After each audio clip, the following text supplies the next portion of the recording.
अमृता जी नमस्कार। नमस्कार मोदी जी, आपका बहुत आभारी हूँ। आप मुझे चांस दिए हैं लोगों की सेवा करने के लिए। हम 100% कोशिश करेंगे। आपका चुनाव अभियान कैसा चल रहा है? अभी तो हम निकले हैं, तो एक बीजेपी कोई उनका पिता का देहांत हो गया, हम इधर ही आए हुए हैं, तो अभी वापस जाके हम प्रचार में ही निकलेंगे। अमृता जी, आप महाराजा कृष्णराय चंद जी की विरासत को आगे ले जा रही है। एक बात आपको हम शेयर करना चाहेंगे, हम क्या कह सकते हैं? जी जी जरूर, मुझे अच्छा लगेगा। ये जो महाराजा कृष्णचंद्र का हम फैमिली है, तो उसका भी ये लोग विरोध कर रहे हैं। क्या बोल रहे हैं कि वो ब्रिटिश के साथ साथ दिया था, फिर वो मैंने हम लोगों को गद्दार समझते हैं। क्यों किया वो नहीं बोल रहा है। इतना जमीन दान किया, इतना सब लोगों के लिए किया, भलाई के लिए किया, वो सब नहीं बोल रहे हैं। लेकिन क्या बोल रहे हैं, तो हम बोला कि क्यों किया ऐसा महाराजा कृष्णचंद्र। अगर नहीं करते तो हमारा सनातन धर्म तो पूरा खत्म हो जाता है कि नहीं। तो वो बात है, क्योंकि तब का वो जो नवाब थे सिराजुद्दौला, तो वो तो बहुत अत्याचारी भ्रष्टाचारी थे।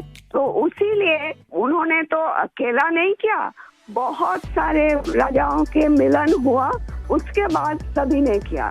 जगत सेठ भी थे और राजाओं थे, तो उसी सभी के मेहनत से ये काम सफल हुआ। तो अगर नहीं होता, आज हम हिंदू नहीं रह पाते, हमारा भाषा दूसरा होता, हमारा वेशभूषा एकदम अलग होता और सभी अलग हो जाते। हम तो दूसरों के अधीन रहते ना, यही बात है। अमृता जी, बचपन में हमारे यहाँ हम लोगों को जो पढ़ाया जाता था, उसमें कृष्णचंद्र राय की समाज सुधार का काम, बंगाल के विकास का काम, बंगाल के विकास के मॉडल, ये सब सुनने को मिलता था बचपन में। अब देखिए, ये वोट बैंक की राजनीति करने वाले लोग हैं, तो बहुत ही अनाप शनाप आरोप लगाएंगे और 300 साल पहले की घटना निकालेंगे, 200 साल पहले की घटना निकालेंगे और बदनाम करने का प्रयास करेंगे। वे खुद अपने जो वर्तमान पाप है, हाँ, उसको छिपाने के लिए वो ऐसी चीजें ढूंढते रहते हैं। लेकिन जब भगवान राम की बात आती है, तो वो कहते हैं कि सबूत कहाँ है, इतनी पुरानी बात क्यों निकालते हो। लेकिन जब कृष्णचंद्र राय की बात आती है तो तुरंत निकालते हैं। तो इस प्रकार से उनके दोगलापन होता है और आपको इसका बिल्कुल मन में प्रेशर नहीं लेना चाहिए। आपने तो बंगाल का उज्जवल भविष्य और आपका स्वयं का जीवन भी लोगों के लिए रहा है। हाँ जी। और आपके सामने बंगाल की विरासत को बचाने की भी चुनौती है, और आप इसे कैसे देख रही हैं? आप? हम पॉजिटिवली देख रहे हैं। हमारा लड़ाई जो है लोगों का सेवा के लिए है, और करप्शन हटाने के लिए है, और वंचित लोगों के उपकार में आने के लिए है। आपने देखा होगा, इन दिनों लड़ाई 2 खेमों में बट गई है। एकदम। एक हमारा खेमा है जो इस देश से भ्रष्टाचार को मिटाने के लिए कदम उठा रहा है, और दूसरा हमारे सामने वाला खेमा है, वो भ्रष्टाचारियों को बचाने के लिए इकट्ठे होना, एक दूसरे को बचाने के लिए लड़ाई लड़ना, आरोप करना, और जिन्होंने पहले खुद ने आरोप किए थे वो भी उनको बचाने में लग गए हैं। यानी उनके लिए देश उनकी प्राथमिकता नहीं है, सत्ता ही उनकी प्राथमिकता है। और इसलिए चुनाव में हमने भ्रष्टाचार मुक्त भारत बनाने के लिए लड़ना ही लड़ना है, क्योंकि हमारे देश के युवाओं का भविष्य उज्जवल बने, इसलिए भ्रष्टाचार से मुक्त देश होना ही चाहिए। आपको देखकर ही हम आए हैं।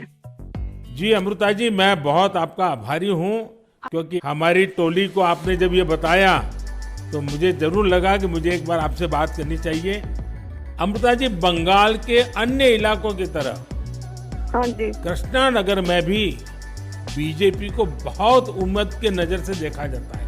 अब आप वहाँ लोगों से मिल रही हैं, आपको भी लोगों का उत्साह उमंग फील होता होगा। बहुत जनों ने बोला उन लोगों का डीए अटक गया, बहुत जनों ने बोला स्कूल में भर्ती कराने के लिए लाखों का पैसा चाहिए, बहुत जनों ने बोला हमको बोला था कि घर देंगे, नहीं दिया। तो क्या बोले इसको। अमृता जी, मैं आपको एक बात बताता हूँ। हाँ जी। मैं एक लीगल एडवाइस ले रहा हूँ। हाँ प्लीज बोलिए। हमने बंगाल में ये ईडी वालों ने करीब 3,000 करोड़ रुपया इनका अटैच किया हुआ है। अब ये पैसा गरीब आदमी का पैसा है। किसी ने शिक्षक होने के लिए पैसा दिया, किसी ने क्लार्क होने के लिए पैसा दिया।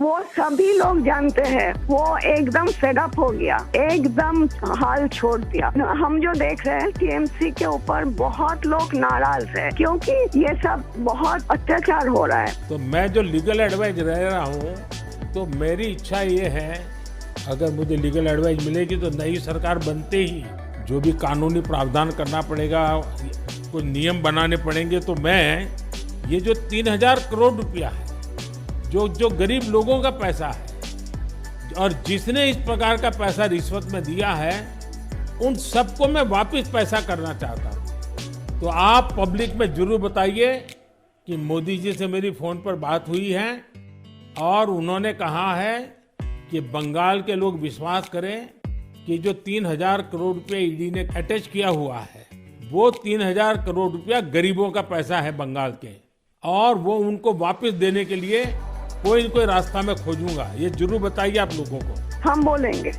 अमृता जी, पूरे बंगाल में बड़ी संख्या में আপনারা लोग দেখছেন ইন্ডিয়া बीजेपी के অনলাइन साथ आ रहे নিউজ हैं। প্রতিদিন রাত जब आप 3 खेत 7 के दिन लोगों से চোখ बात करती রাখুন। है, वो क्या बात करते हैं, अपनी अपेक्षाएं आपको बताते हैं क्या? हाँ बताते तो हैं, आपके कामों पे हमारा भरोसा है, ये सब बताते हैं।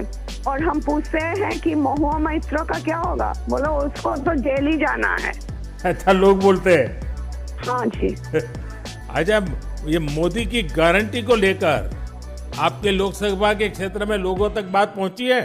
हाँ हाँ, हम तो बोले हैं, तो बोला मोदी जी की तरह हमारा भी गारंटी है, हम जरूर कोशिश करेंगे आपका सेवा में आने का। अमृता जी, मुझे बहुत अच्छा लगा आपसे बात कर करके, और मुझे विश्वास है कि आप विजयी होकर के आपके परिवार की जो बंगाल की सेवा करने की परंपरा रही है, उस परंपरा को आप आगे बढ़ाएगी। आपने चांस दिया है, इसलिए हम आभारी हैं। आपने ये चांस मुझे सौंपा है। बस आप जीत करके आइए, हम मिलकर के बंगाल के लोगों की बहुत सेवा करेंगे। और आप भी जीतने के बाद पहले 100 दिन में कृष्णनगर में क्या करना है, उसका पूरा काम निकाल के रखिए। मैं पूरी तरह आपके साथ खड़ा रहूंगा, और उसमें से जो भी काम भारत सरकार को करने होंगे, वो तुरंत कराने का हम प्रयास करेंगे। आपका आशीर्वाद मुझे चाहिए बस जनता का आशीर्वाद हम सबको चाहिए। जनता का आशीर्वाद ही हमारी सबसे बड़ी ताकत है। लेकिन आप मुझे गाइड करिए, ये हमारा रिक्वेस्ट है। नहीं, बिल्कुल हम संपर्क में रहेंगे, और मेरी आपको बहुत शुभकामनाएं हैं। बहुत बहुत धन्यवाद जी। नमस्कार।